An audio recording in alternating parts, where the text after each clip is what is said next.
Anyways, hey, hold on here. Hold on. I gotta go up.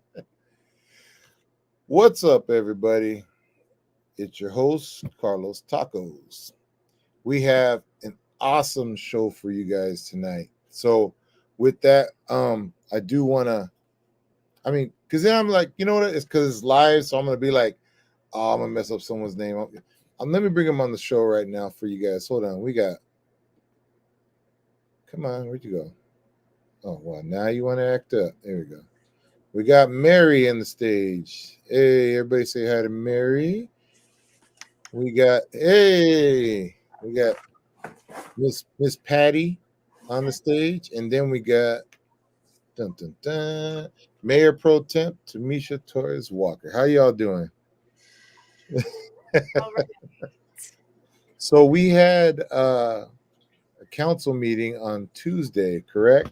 And we had a what did you guys call it? A buffer, A buffer.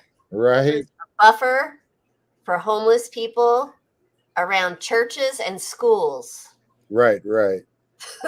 And I just wanted to get you know what I mean? So we're not there, so y'all don't got 3 minutes to talk about how you feel about it. So go ahead and let's hear my Mayor Pro Temp.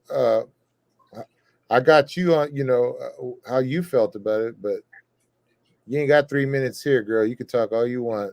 Let, let, let the people know. I know y'all. They don't time y'all, do they? No, they don't. They don't time us. But I try my hardest to keep my comments short. Right.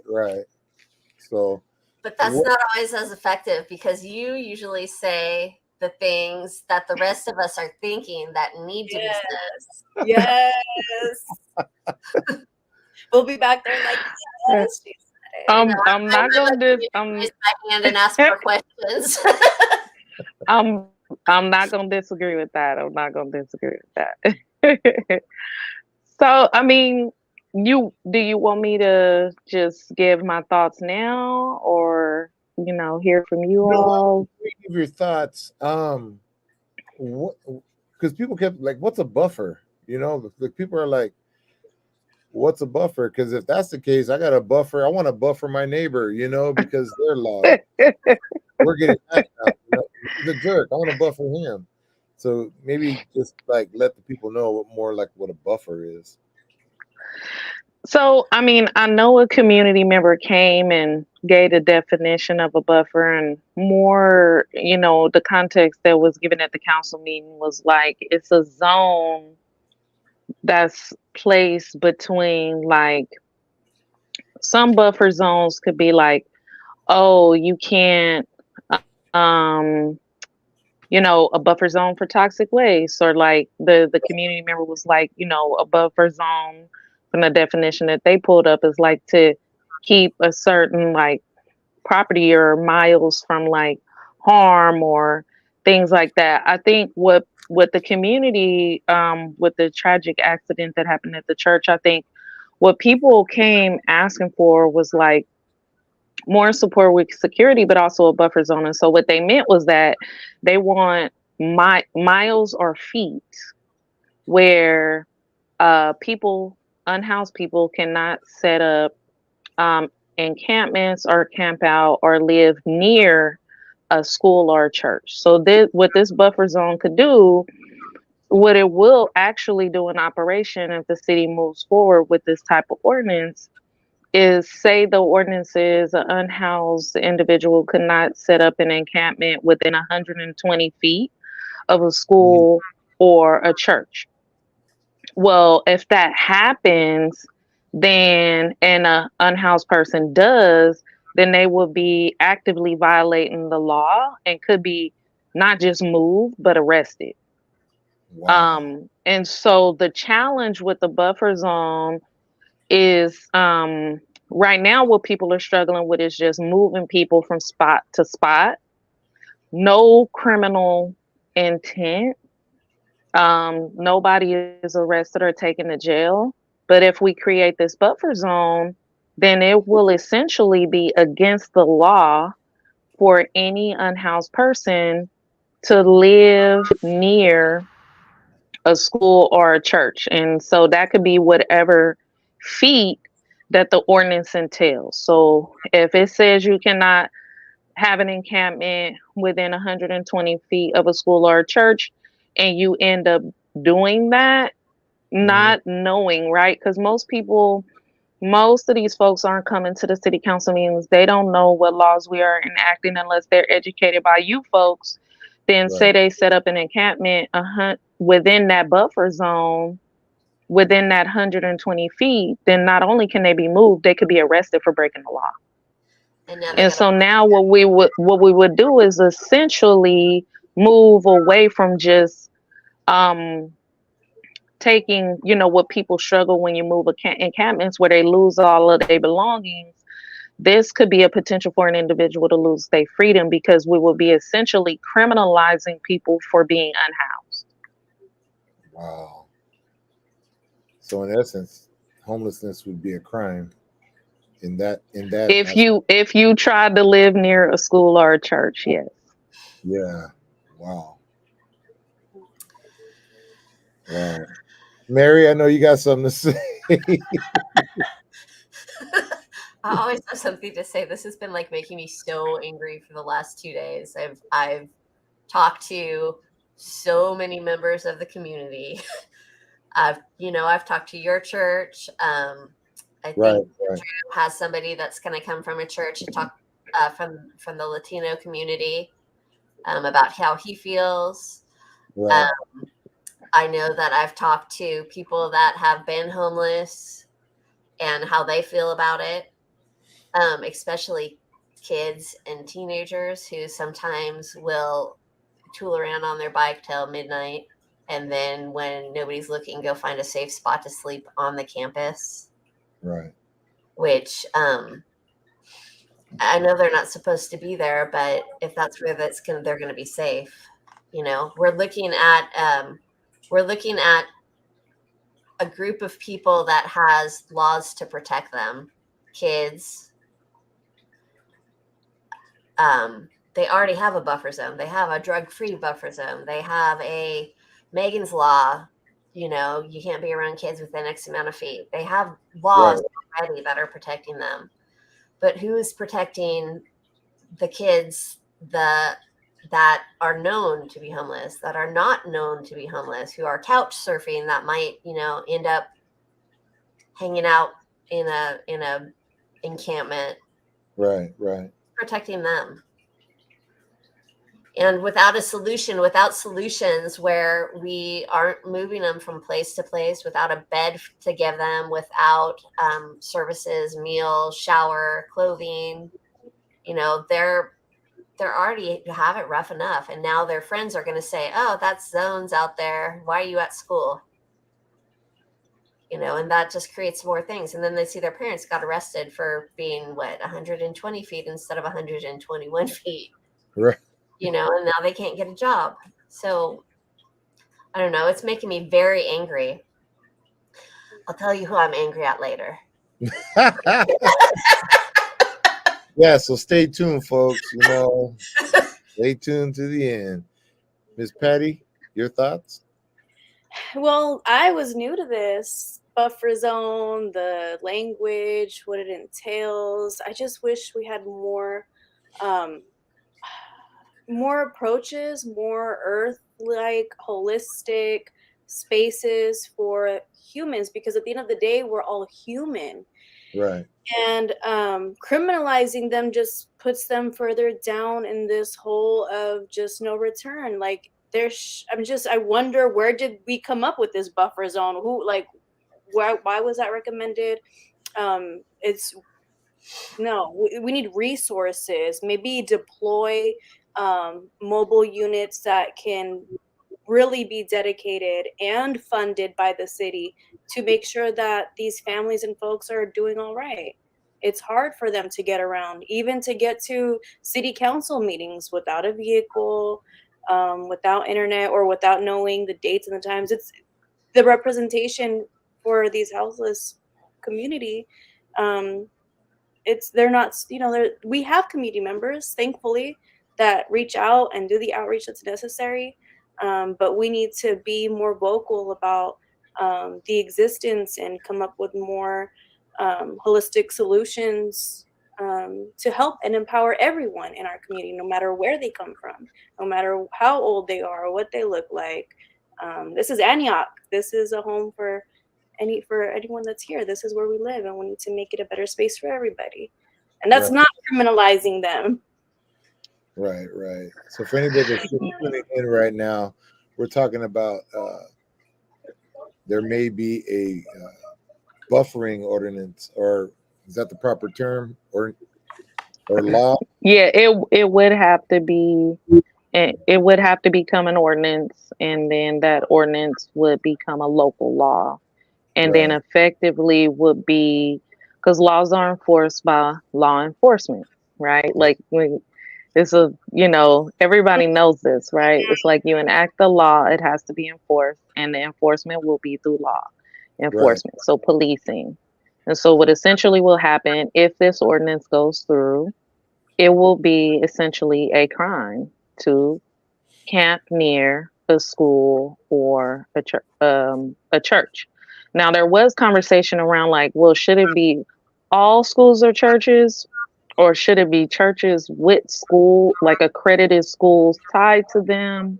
hmm, I think the argument I was trying to make is that we have a lot of business owners, and Mary and everybody was there at the city council meeting when I said like, what's next? Business owners asking for a buffer zone, which would really essentially make it illegal for you to be sleep near, camp near a business, a school, or a church, right? If we generalize this law, you could put people who are already struggling with being unhoused, potentially already struggling with mental health and substance dependency issues. They would now become a part of the criminal legal system, right? And so it's, I think like I'm really concerned that so many people could be swept, like if we cast too broad of a net, right, which the system of incarceration has done already, that we can disenfranchise people who are already on the margins of society through right, criminalization simply because they don't have a roof over their head. And that's not to say that like what happened to the family that came to the council meeting wasn't tragic. That also just something that says something about like what is the responsibility for private property owners, including churches, to have security, especially if they have accredited schools on site. And then what is the responsibility of the city to provide resources and housing for unhoused folks, so they not just camping near churches and schools, but that they don't have to be on the street in general. And so I mean, just so you know, when we were marching during the death of George Floyd and asking for police accountability in the city, we right, were at Antioch City Park, and a lady was in her car. When I talked to her, she said like, hey, when y'all done with the march, could somebody come help me, because I'm living out of my car with my kids, right, and they go to school every day, and they go to school here in Antioch, and I don't really want to move. I want them to keep going to school, but we need resources. And so when people are like in their cars and their vehicles like this, or they consider Antioch their home. And she had a whole family living in her car. When I do a lot of work in Richmond, we had a young man attending a high school. Everybody knew he was homeless. He went to school every day homeless. right, And that occurred for months until he was eventually murdered on a walking trail, and people didn't even find out, like the public at large didn't find out that this young person was homeless, sleeping on that walking trail and going to school every day until he was murdered. So I think there are consequences to policies like this. I hope, at first, the original thought came from Mary Rocha in a city and school standing committee meeting last year. Mary Rocha and Clyde Lewis proposed, in conjunction with Lori Orgachak, who sits on the council, that we start having a conversation about a buffer zone. That was the first conversation we started to have, and it came from Mary Rocha. And then this incident happens, and now people are arguing like, we don't need to work with the school, we don't need to work with the public at large to enact this law. The city should just do it because we care about kids and families. My argument was like, we should also care about the kids and families who are living on the street. Yeah. Right. Mary? I want to know why a family at a church, one family at a church, gets attacked. We need a buffer zone when we've had people, families, living on the street for decades, and nobody's crying out for them. I mean, we have you. We have people that lie and say that they're pro finding houses for homeless. I could show you examples. Yeah. But That's interesting though. why is that the urgency? Why is it the urgency for the woman who has a car, who has a job, who has kids in a private school over the family living in her van by the city park? The already existing families that's been needing, and then this attack happened. Right. Well, I mean, there's a narrative around worthiness, right? Who deserves protection versus who doesn't. I mean, most people are saying like folks are on the street because they're bums. They just want to be living on the street. I think like there's this narrative around who's worthy of protection and resources and who's not. And that's unfortunate. I think that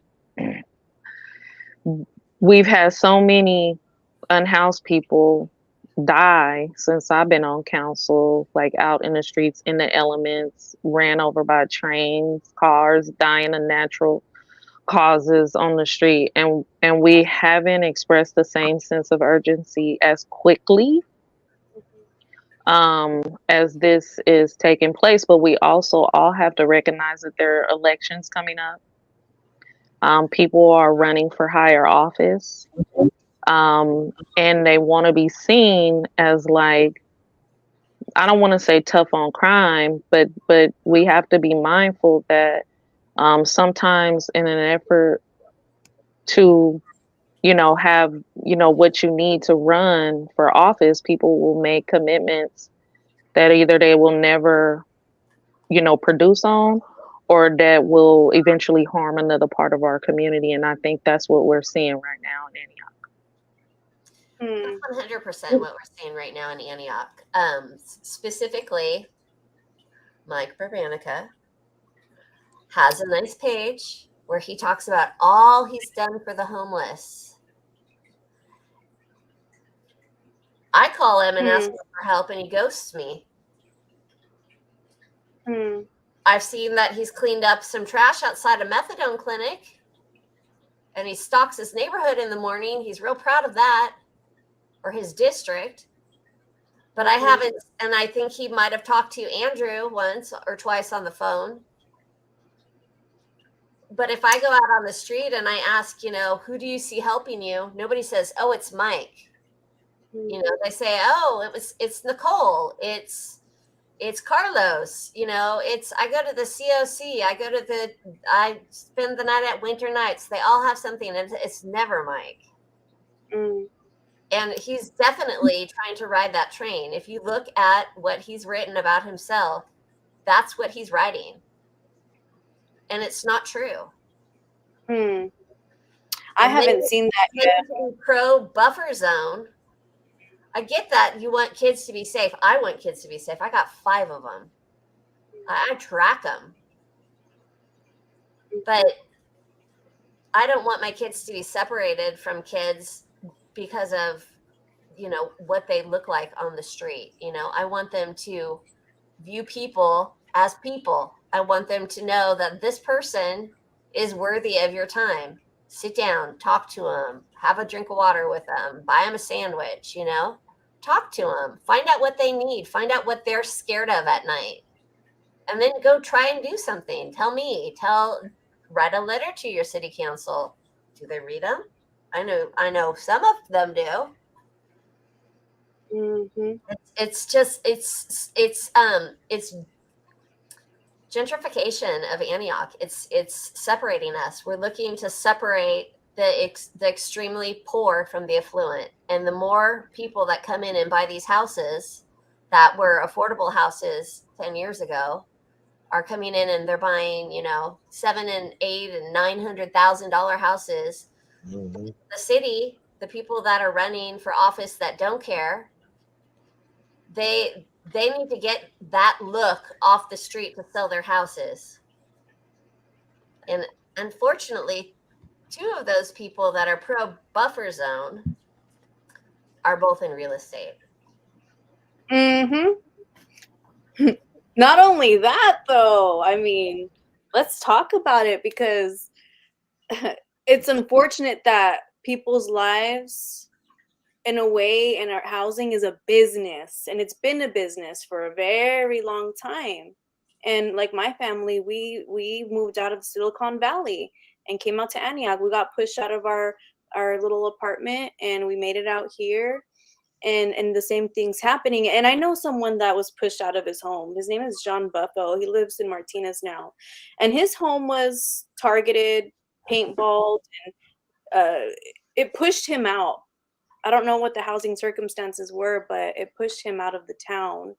And that's a lot of language that I've seen with Lori Ogrechuck's friends, Mike Barbanica's, with their like Back the Blue crew of get out of our town. And so they're doing that in other ways by establishing wanting to establish policies like this. But I mean, Blue Line Real Estate, I mean, he's going for the board of supervisors. I believe that that's in conjunction to, we have accountability that's happening, much needed accountability in the police department.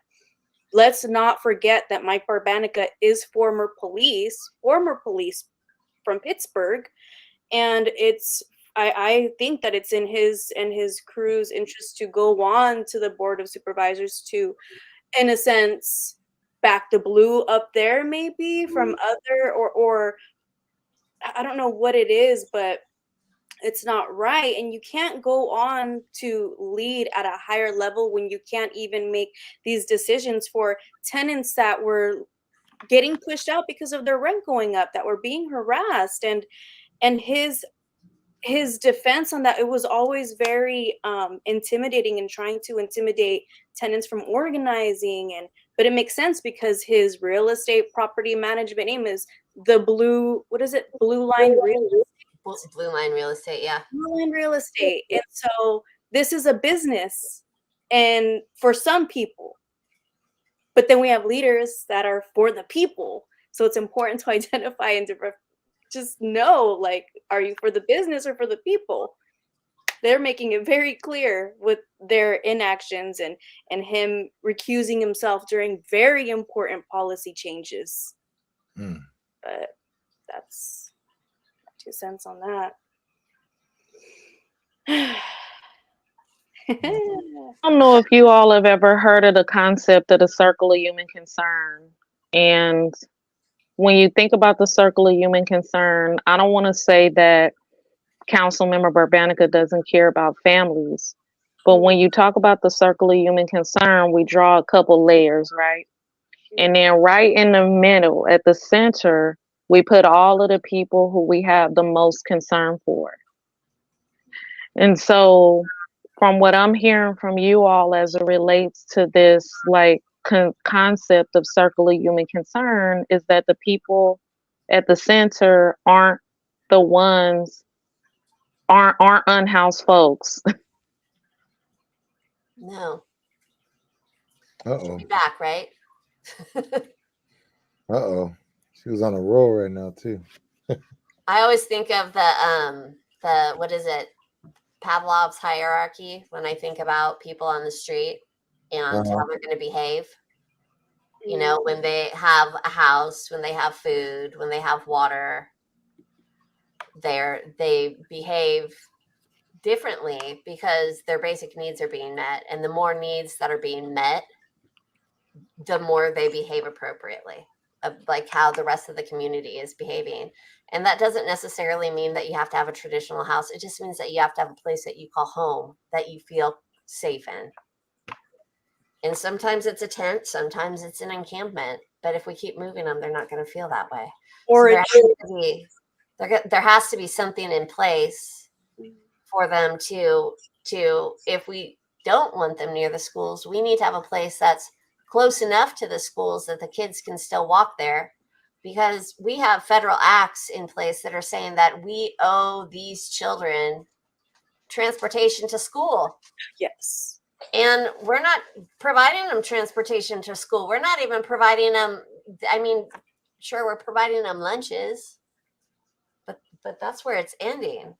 Right. Right. We got some people asking on the Facebook. Let's see. Let me get back. Let me go back here. Sean was asking, where is it at? Sean had a question about maybe use a building that is not being used and turn it into a shelter place. There's I mean, those. and if there isn't a building, if there's an available property, I know in LA they have what we call they're called like little tent cities, you know, and they're just gated out. And then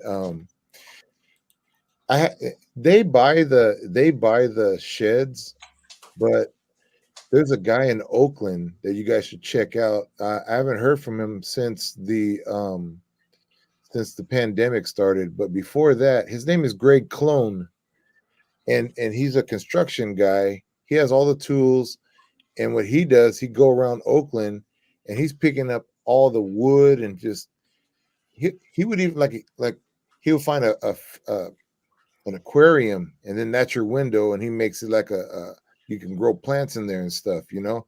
The only thing he ever had to pay for was for the locks for the door, and then wheels. When the police say you got to move your house, the house is on wheels already, and they lock, you know, and then they could just move it.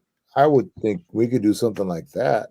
I think that's also behind a gate too. I think that they have like a chain link fence around it to help them stay safe at There night. was a chain link fence, there was lighting, there was security.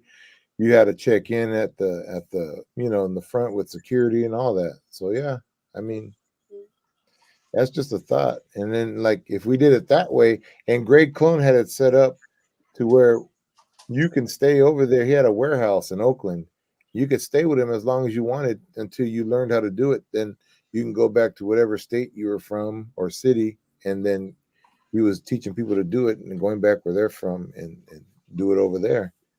You know, I mean, that's a very frugal way of doing it, you know. I mean, to that question, there are a lot of abandoned. I wouldn't say abandoned, but like there are a lot of buildings that landlords are just sitting on their property because they're waiting for it to appreciate so they could sell, right?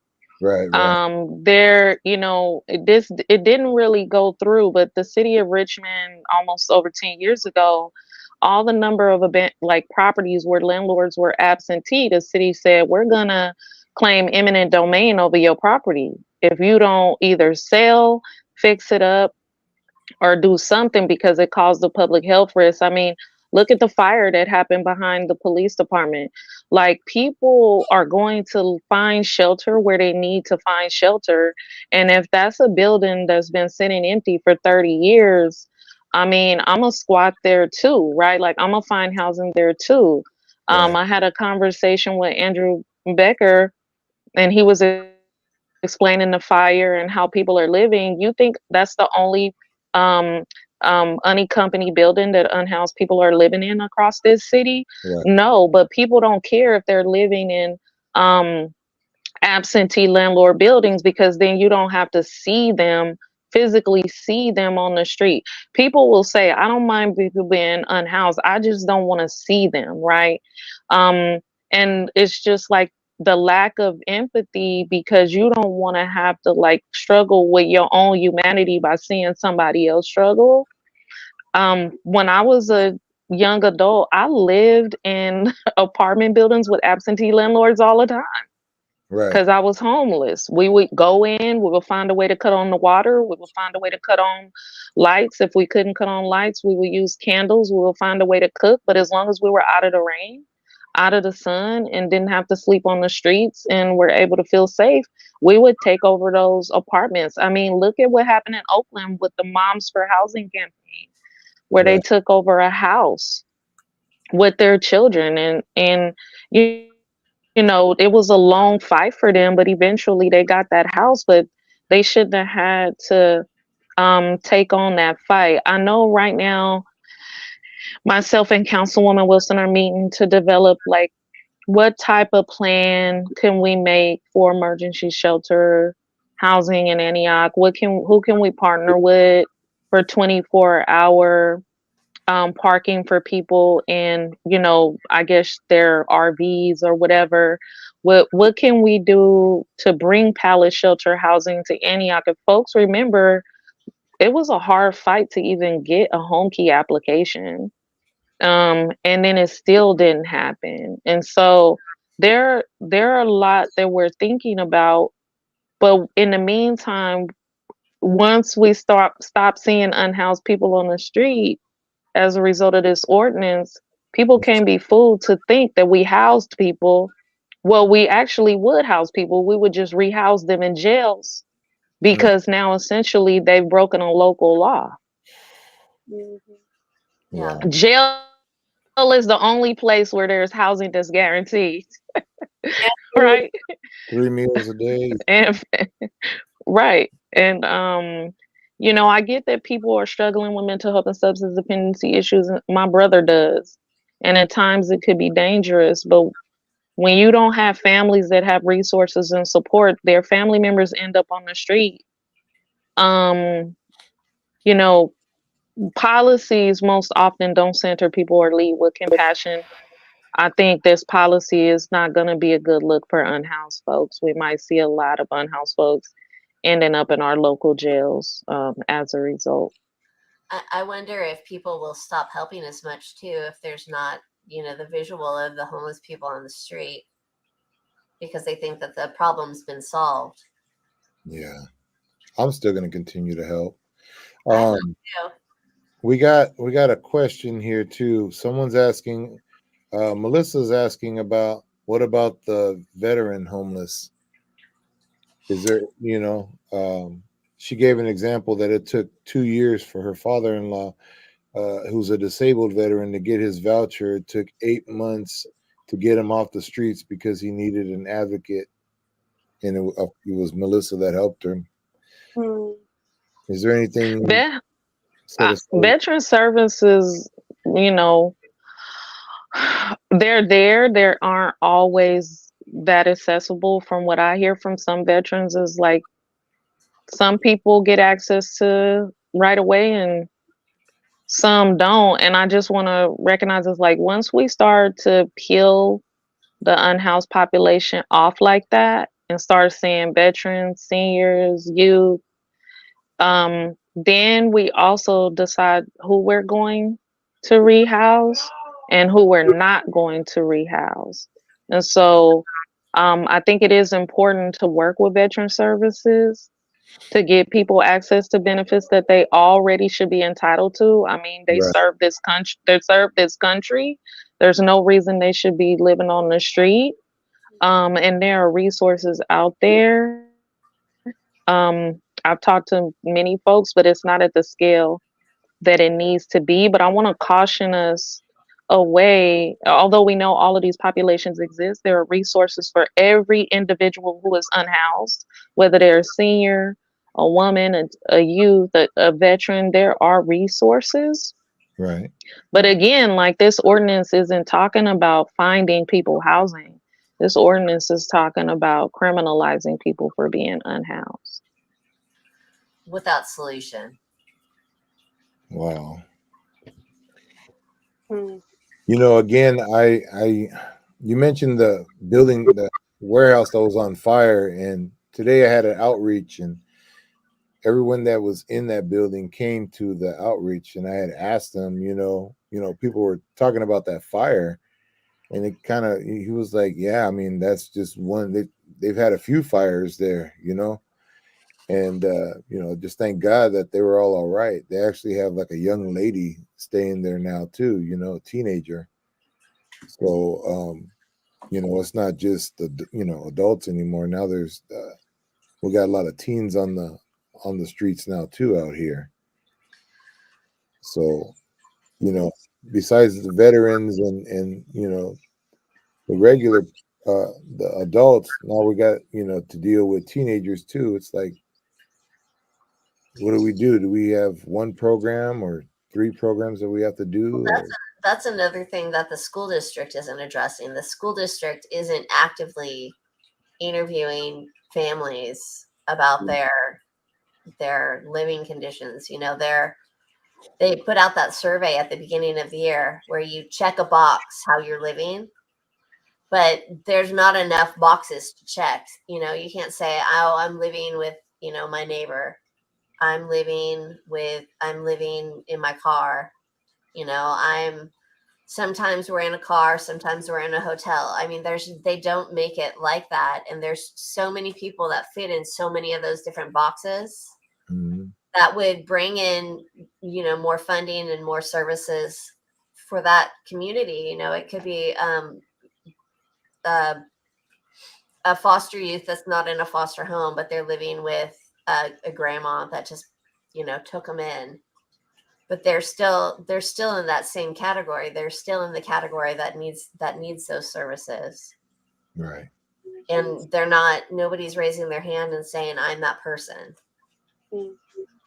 Because Right. there's just not enough detail to find out who's doing what. There needs to be an equity audit, I think, really, across the city. I know that we tried to do them in the past, but I think there needs to be one specifically targeting families that would be affected by an ordinance like this, unhoused families.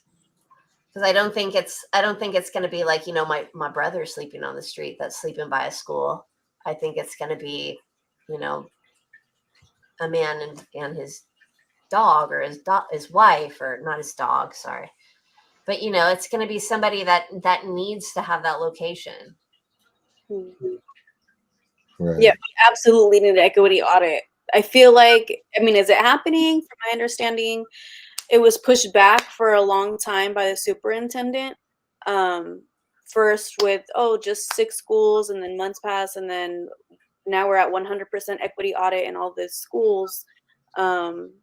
But it's necessary. I attended a mental health committee meeting, and they were showing numbers for foster children, houseless children, and then I saw numbers for the city of Antioch. But looking at those numbers, to me, it just looked like numbers were just inputted and not realistic, not based on actual outreach. Just Right. by what I saw, I wonder how they even came up with those numbers. I was talking to Andrew yesterday on the phone about CORE, because they're looking to get more CORE representatives out in East County. We only have 2, right? There's 2 for the entire East County, but there's also 2 additional that are dedicated to Pittsburgh alone. So it is a possibility that we could get somebody in Antioch. But the trouble with the numbers that they're getting is they're saying that there's 350 homeless cases, when CORE is telling us, no, it's more like 1,000. It's, the numbers are really, really skewed. And and like I said, I don't know how long ago they took the last equity audit, but I think that those numbers, especially after the pandemic, especially after people were losing their houses, especially the people that were displaced before we had the rent control, Before I forget, let me just note that during the pandemic, there were votes by Mary Rocha for Superintendent Anello. I believe Gary Heck also. They voted for their own pay raises during the pandemic and before. So over the years, going up, going up.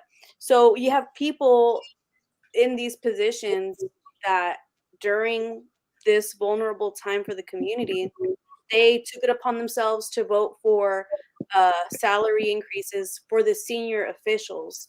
And I just wish just more people knew about that. People need to know that there are greedy people in positions of power taking advantage of situations, and it's not for everybody. I want to make 2 points. The point in time count is from real outreach. I mean, those folks do go out. They are really counting people. Are they counting every unhoused person? No. Um, they're very honest that like there are unhoused people that they can't reach and won't reach.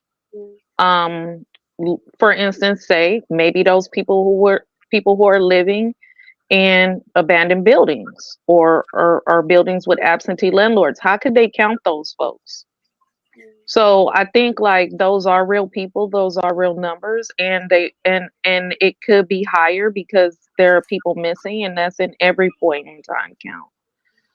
What I also want to say about, you know, young people and foster youth, like most foster families don't get the amount of resources that they really need. Um, Especially if it's a family member that's a foster parent, grandparents that's a foster parent. And so young people still struggle. East Contra Costa, especially Antioch, has some of the highest numbers of foster youth. Um, but because they live in Southeast Antioch, people think they live in upscale Antioch, so they have all of these resources, and that's not absolutely true. Um, a lot of people gave themselves a raise during the pandemic, not just the school board. The board of supervisors gave themselves a raise and then told us all to get back to work. Wow. I think the biggest struggle we have to deal with, when it comes to the core team, Pittsburgh does have a bit, the city spends it out of their own budget. The city of Antioch used to have a core team out of the general fund, and I didn't support to refund the core team because the county had over, I think people were saying 3.4 million or like some absurd number, 54 million, I don't know, in money for like mental health and other services. When the county is supposed to be serving its cities and our district representatives are supposed to be meeting our needs, why should a city like Antioch or Pittsburgh or Oakley or Brentwood, whatever, have to come out of their own general fund when these are services that's supposed to be provided at scale from the county? And so, and even if we did put in and bring the 2 core team members back to Antioch, they still wouldn't be able to house people. So the issue isn't we don't have a core team. The issue is we aren't housing people, even with a core team. The city of Antioch, maybe about 6-7 years ago, had something called Coco Lead. It was a program that was funded for up to 2 years, millions of dollars invested in it to engage unhoused people, get them off the street, get them resources, and get them into housing. It was a partnership with Help Right 360, the Antioch Police Department, and the county. And the police department was the lead agency on that project. The police department were the ones that made the unhoused referrals to Health Right 360 about who needed services. And you know why the city of Antioch didn't get that state funding again? Because they never housed people. They couldn't house people. So, I mean, the challenge is a lack of being able not to engage people, not to provide services while they're on the street. The challenge is being able to get people off the street because there just isn't anywhere to go. Yep. When I think of housing, I think of that Food Max, that whole building. I think of the mall. the Macy's, the Gottschalks, whatever's been closed. Well, they had some presentations on that too. Okay. They- Yeah. They did at the AMC. They were talking about changing that into housing. Okay. I think a Kmart on 18th Street. Yeah, I'd be down with that. And you know, there's a Delta stand down on the Delta event that goes on. It's biannual here in Antioch, and I volunteered, and a lot of the houseless came from out of the city, from other cities. Part of me was just, my heart was with other people that were possibly, of course, in Antioch, without the transportation to get to this event. It was like, I just felt like there was a big disconnect, and I wish there was a way that maybe we could even use the fairgrounds as a holistic one-stop shop, similar to for the veterans, but make it longer, have more resources and for more people, and make it more accessible,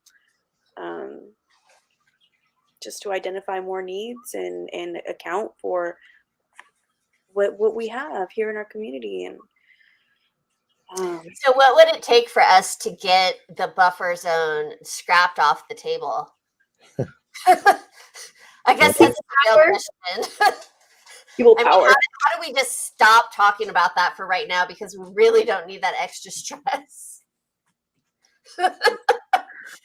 I mean, well, you all are the advocates, right? You are the community. You all are the ones mobilizing, organizing, even in this venue tonight, educating the community on the impact of what that would mean for unhoused folks. Some of these unhoused folks have family members who might not appreciate, getting a call that their family member been arrested just because they didn't have a roof over their head. I think it's going to take a lot of organizing and bringing different people together.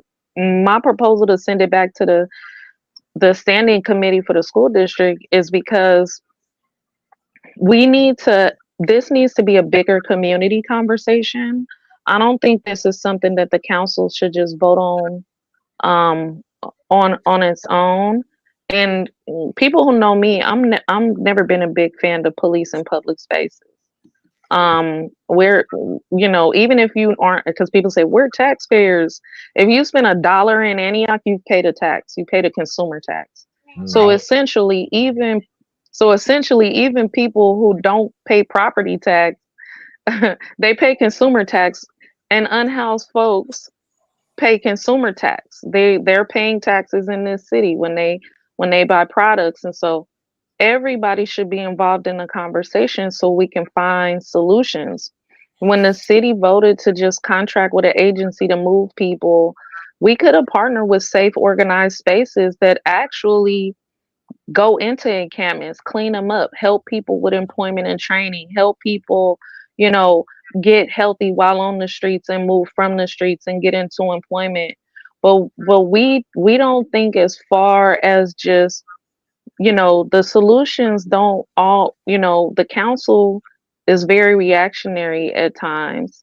And I just would like for this process to slow down and be a more public conversation and involve all voices, even impacted folks. And so I don't know if it's going to go back to the standing committee because the school district has been having its own challenges.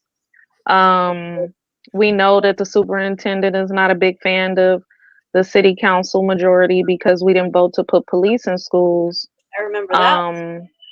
And I think that when instead of being worried about putting police in schools, they need to be worried about all these foster youth with disabilities, homeless youth, and all of these, youth on the margins that are not reaching graduation or testing rates in their district. They aren't worried about academic achievement. They're more worried about how to police youth. And I think when that vote was taken, it really further fractured the relationship with the school district and city leaders. And even in the standing committee, we didn't get a lot of work done because all Mary Rocher wanted to talk about was traffic signs and crossing guards, which not saying traffic safety isn't important, but we didn't really get to really sit down and talk about how the city share resources with the district.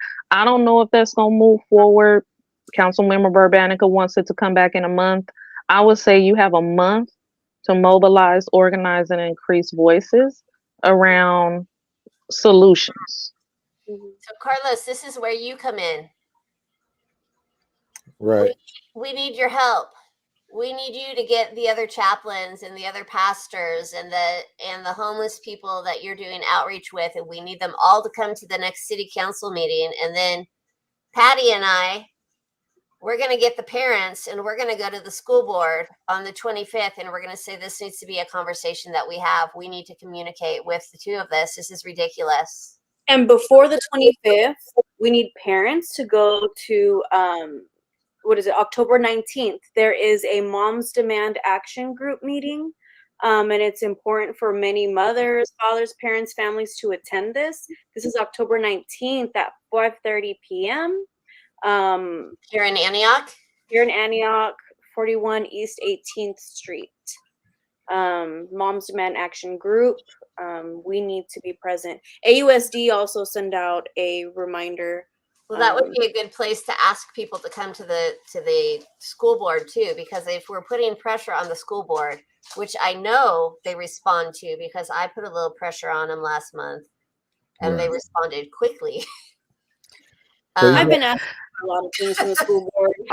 Would you also be willing to let people know when the next Reimagine Antioch general meeting is happening? Because I know a lot of organizing is happening in that space. It happened. The general meeting for Reimagine Antioch happens the Monday before the city council.